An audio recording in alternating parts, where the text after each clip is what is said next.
안녕하세요. 노동법의 정석 고놈입니다. 코로나 사태가 조금 진정이 되는 것처럼 보이고 있긴 하죠.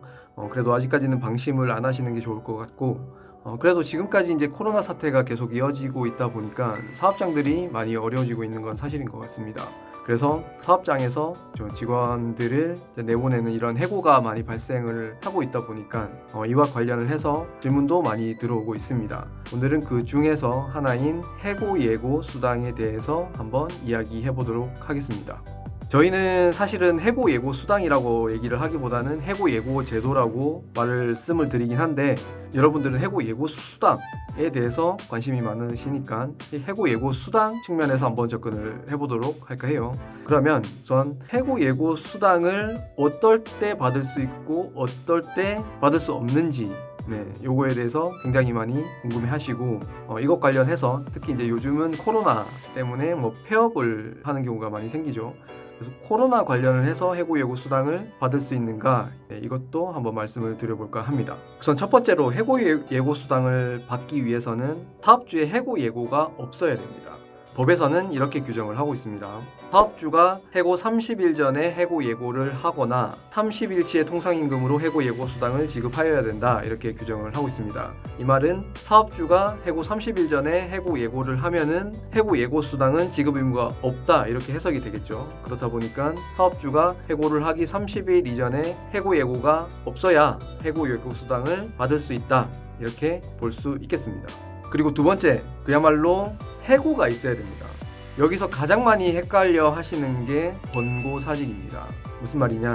보통은 실업급여를 받으실 때는 해고나 권고사직이나 똑같이 실업급여를 받을 수 있는 사유에 해당하다 보니까 보통 이제 여러분들은 권고사직도 해고고 따라서 권고사직의 경우에도 해고 예고수당을 받을 수 있다, 이렇게 생각을 하시는 경우가 굉장히 많은데요. 하지만 실업급여하고는 달리 해고 예고수당의 경우에는 권고사직은 못 받고 해고의 경우에만 해고 예고수당을 받을 수 있습니다.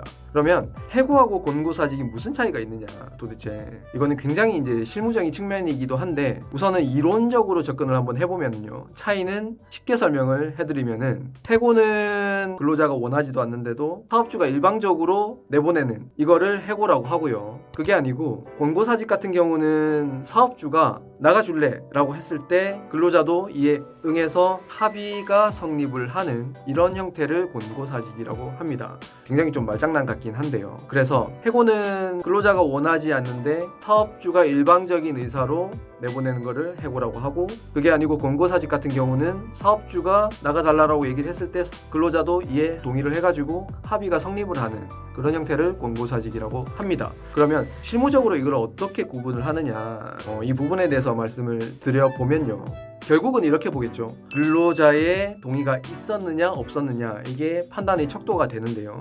여러 가지 사정을 고려를 합니다. 예를 들면 카톡이라든지 문자가 있으면 오고 갔던 내용이라든지, 아니면 근로자가 퇴직금을 청구를 했느냐, 이런 사실들, 여러 가지 사실들을 고려를 하는데, 제일 중요한 거, 권고사직이 있었을 때, 그러니까 사용자의 사직 권유가 있었을 때 근로자가 이에 응해서 권고사직서나 사직서를 썼느냐 안 썼느냐, 이게 우선적인 가장 중요한 척도가 됩니다. 그래서 만약에 사업주의 사직 권유에 응해가지고 사직서를 썼다 또는 권고사직서를 썼다, 이렇게 되면은 근로자가 동의를 한 게 돼가지고 권고사직이 돼버리고 해고가 아니기 때문에 해고 예고수당을 지급받을 수가 없다, 이런 결론에 이르게 된다. 이거를 아셨으면 합니다. 그래서 만약에 본인이 사직서나 권고사직서를 썼다라고 하면은 해고 예고수당은 못 받는다, 실업급여하고는 또 다른 문제다, 이렇게 아시면 되겠습니다. 세 번째로는 근속기간 관련을 해서 얘기를 한번 해볼까 하는데요. 여러분들 이런 얘기 많이 들어보셨을 거라 생각을 합니다.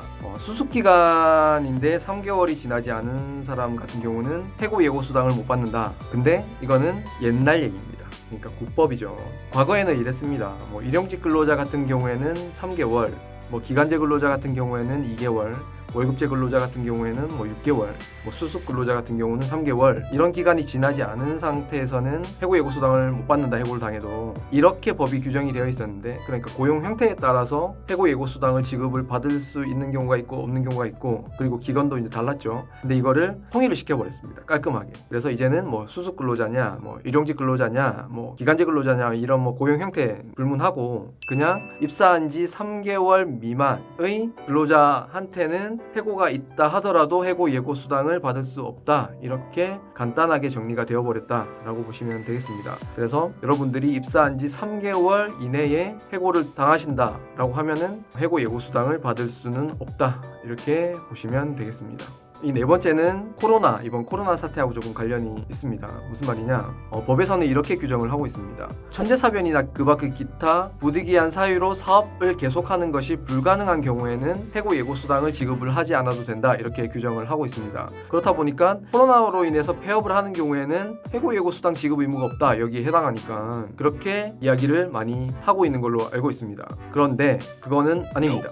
여기서 말하는 부득이한 사유로 사업을 계속하는 것이 불가능한 경우라고 하면은요, 천재사변에 준하는 정도의 돌발적이고 불가항력적인 경우, 이 경우만 여기에 해당한다라고 보고, 코로나 사태로 인해서 경영이 어려워졌다, 뭐 이 정도 사유로는 여기에 해당하지 않는다. 이렇게 보시면 되겠습니다. 그러면 여기에는 어떤 경우가 해당을 하느냐? 갑자기 이제 사업장이 뭐 불이 나가지고 타버렸다든지, 뭐 이런 경우 정말 이제 천재지변에 준하는 사유, 이런 경우에만 여기에 해당해서 해고 예고수당 지급 의무가 없고, 그게 아니고 코로나로 인해서 경영이 어려워서 폐업을 하기 때문에 해고를 한다. 이런 경우에는 해고 예고수당 지급 의무가 있다.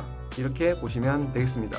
그러니까 코로나로 인해서 사업이 어려워져서 폐업을 하니까 당장 나가달라라고 했을 때는 해고 예고수당을 받을 수 있다. 이렇게 보시면 되겠습니다. 다섯 번째는요, 근로자 기책 사유에 의해서 해고를 당하는 경우에 대해서 설명을 한번 해볼까 합니다.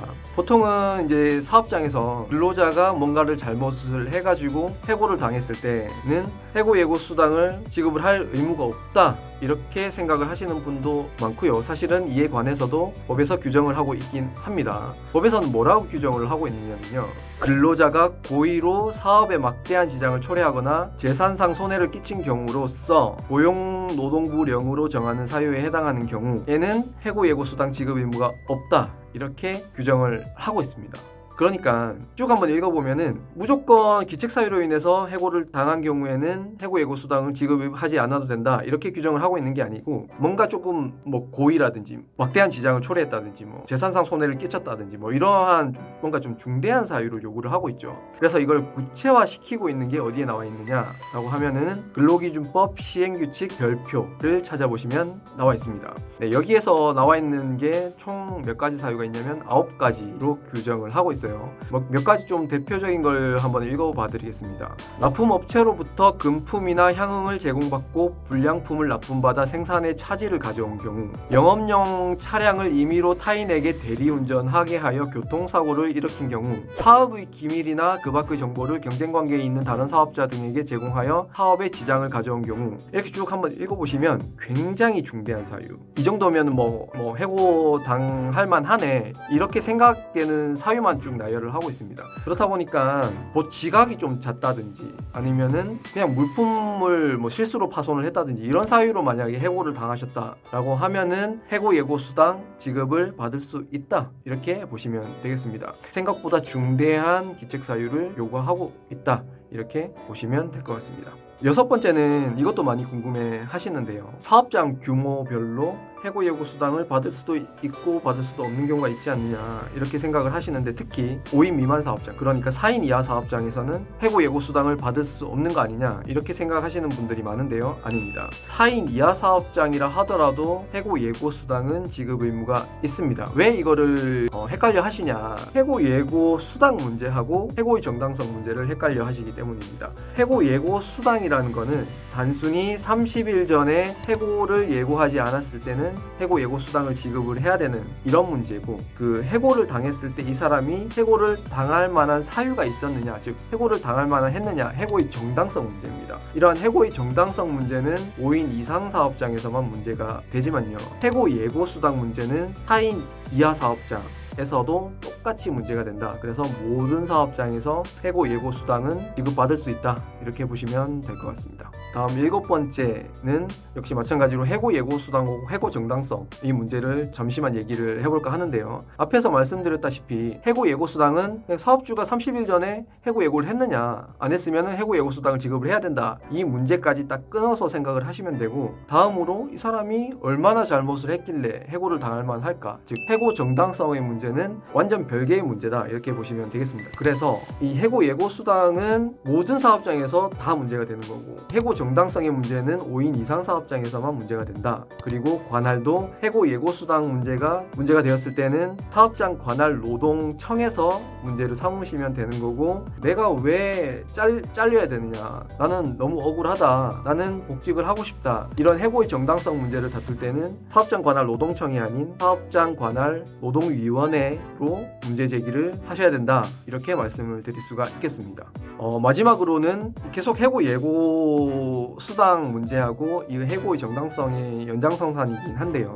제가 말씀드렸다시피 만약에 5인 이상 사업장에서 여러분들이 해고를 당하셨는데 이 해고의 정당성의 문제를 다투어가지고 내가 다시 원직에 복직을 해야 되겠다, 이거를 다투실 때는 제가 노동위원회에 문제 제기를 할 수가 있다고 말씀을 드렸죠. 이게 뭐냐고 하면은 부당해고 구제 신청이라고 합니다. 이렇게 5인 이상 사업장에서 부당해고 구제 신청을 제기를 해서 해고가 정당성이 없다라고 나와서 원직복직 명령이 내려지면은 그 원직복직 명령뿐만 아니라 해고 기간 동안에 모든 임금을 다 지급을 해라, 여기까지 명령이 떨어집니다. 그러면은 이런 문제가 생깁니다. 이 부당해고 구제 신청을 통해서 받는 그 해고 기간 동안의 총 임금을 받았을 때 이 해고 예고 수당을 또 받았다라고 하면은 해고 예고 수당은 부당이득으로 반환을 해야 되느냐, 이러한 문제가 생깁니다. 저희가 예전 영상에서는 부당이득 발생 가능성이 있다, 그리고 부당이득으로 반환을 해야 될 것 같다, 이렇게 말씀을 드린 적이 있었는데요. 그 영상을 찍고 나서 우연히도 대법원 판례가